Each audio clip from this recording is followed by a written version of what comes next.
So this is my first video. I'm looking a bit like shit because I'm just too tired to make any kind of effort. A couple of days ago I was diagnosed with epilepsy. I've been having seizures for about 18 months now, and it's been a long battle to try and get some sort of diagnosis, but I'm just relieved now to just finally have a name to it. For the past 18 months I've just not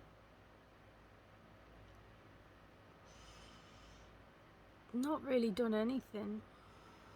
I've had no tests done. In all fairness, I don't want to try and badmouth doctors or anything like that, because I know that they work so hard, and we were in the middle of a pandemic, so that didn't help at all. So I'm not saying anything bad against them. It's just, it's been really hard, mainly because of my babies, having to see their mum like that. I spend a lot of time just terrified. No one really knows. Like, I have to try and be brave, like keep a like a, what's the word? Like a happy front on all the time, because like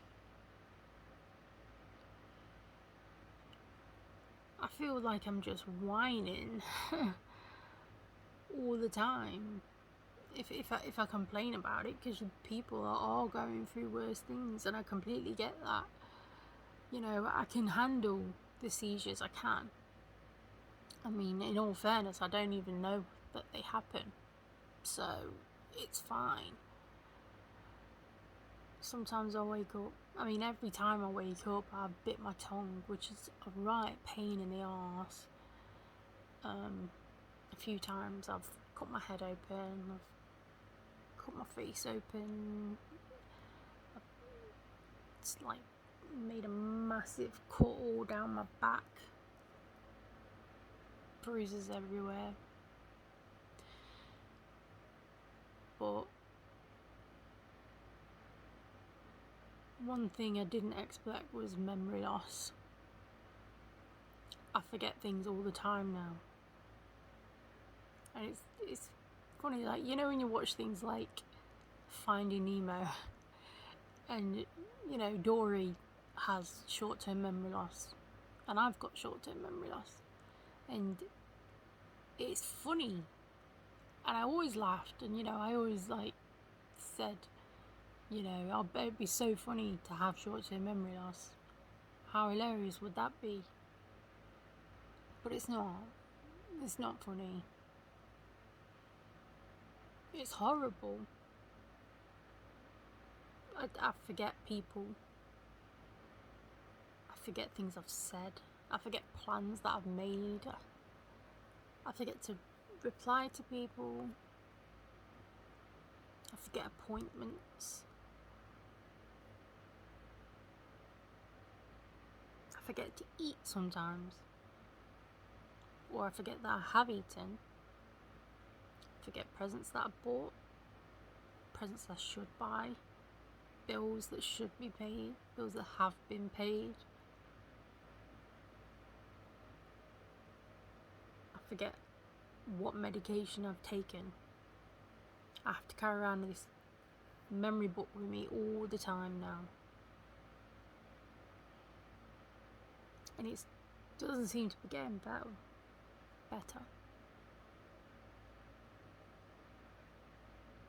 And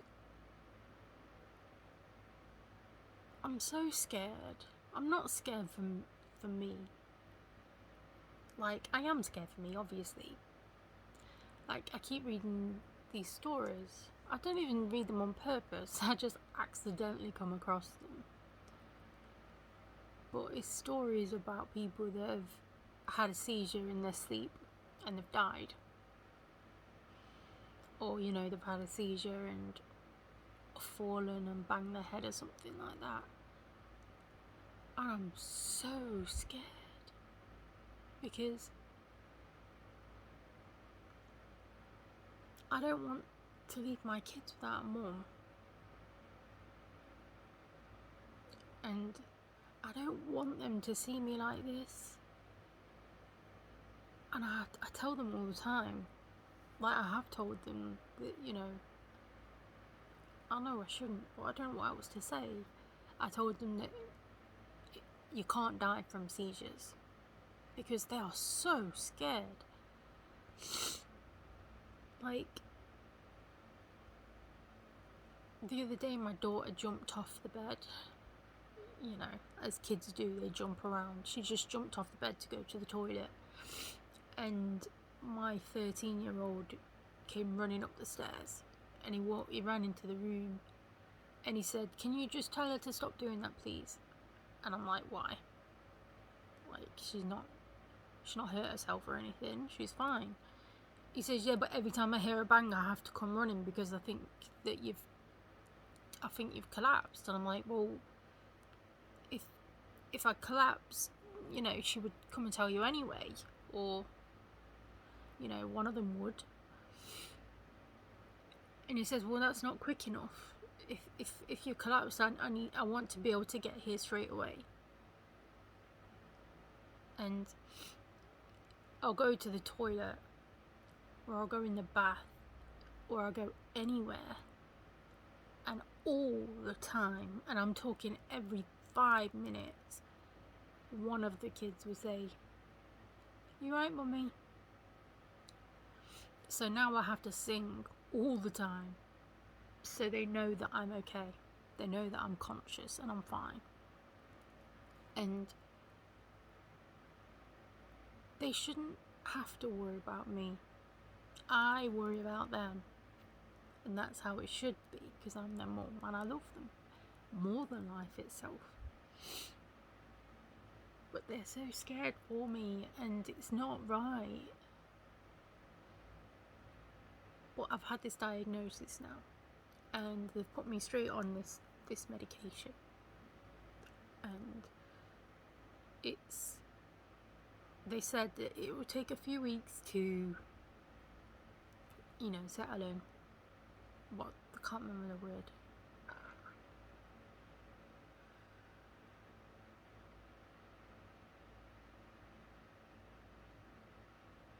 A few weeks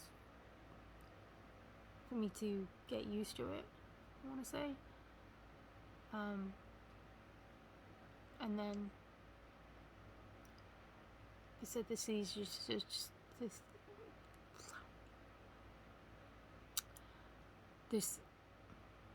the seizures should stop, and then, you know, as long as I keep taking them, she'll be okay.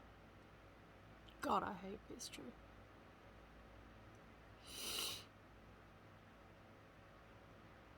They don't know if the memory loss was going to stop though. They want to run some more tests on my brain. It's amazing though, because I've been seeing the doctors all this time about these seizures for the past 18 months, and every time they did these weird tests, like made me like point to my nose and all this stuff, and they said it was stress. It's because it's stress, triggered by stress, etc., etc. Non-epileptic seizures triggered by stress. And just out of sheer morbid curiosity, I asked my eldest, that next time it happened, next time I have a seizure, to record me, because I want to see what I look like. So we did. And so I went to this appointment the other day with the doctor, and it was the same old thing. Don't know what's causing it. It's just stress related. They're gonna do an MRI and stuff like that. And then my partner mentioned that I had a recording of it, so they asked to see it, and I showed him the video,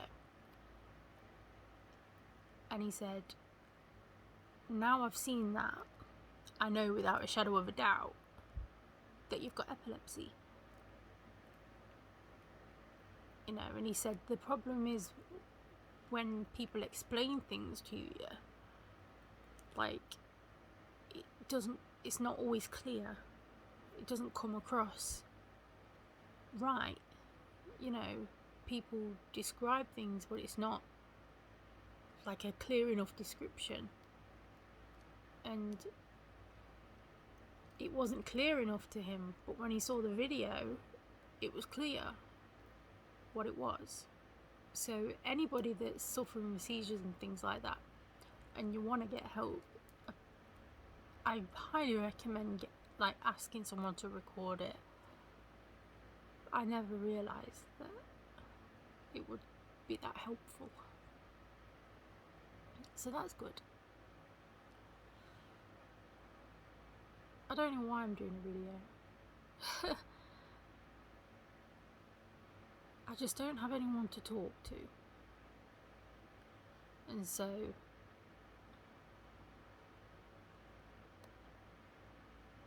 I was thinking the other day, like, if I talk to anyone in my family and I say to them I'm scared I'm gonna die, I always get the same thing: don't be so fucking stupid. Don't be stupid. You're not gonna die. I'm not being stupid. And I think if I at least did a video, then maybe one day, if I do die, oh fucking hell, if I do die, my kids can watch it back, and they'll know that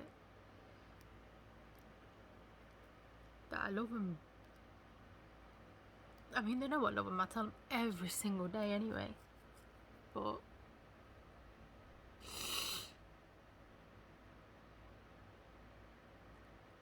I just want them to know that every single thought that goes through my mind is of them.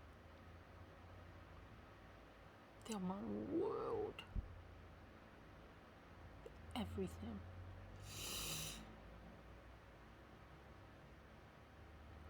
And for God's sake, I just want to get better for them.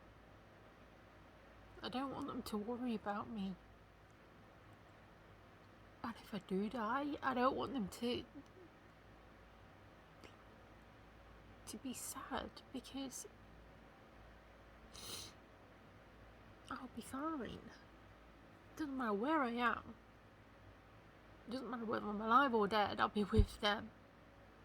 I'll be waiting for them.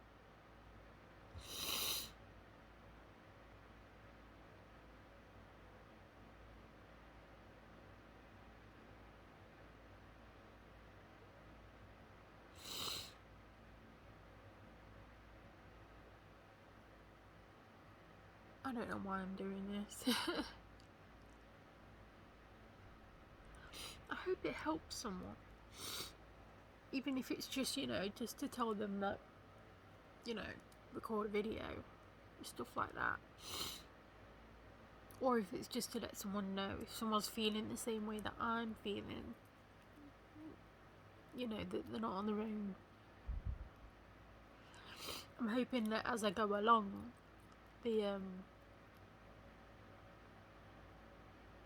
medication will kick in and things will get better.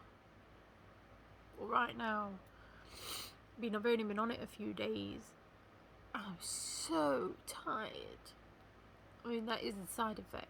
They said that it'll make me feel dizzy and make me feel tired, and Jesus Christ, am I tired. I'm tired all the time, and I do feel very dizzy. I feel confused.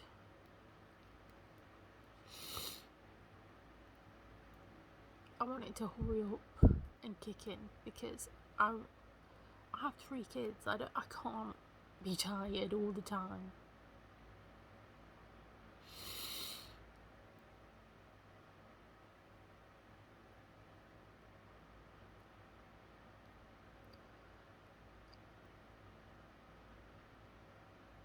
Anyway, I can't think of anything else to say.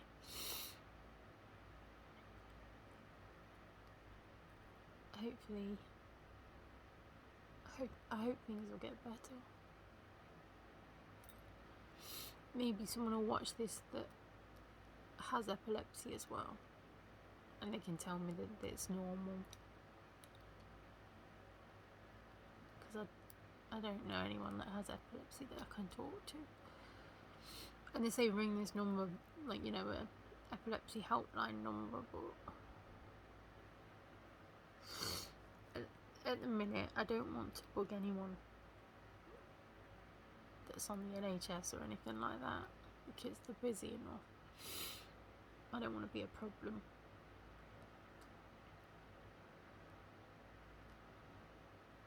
Anyway,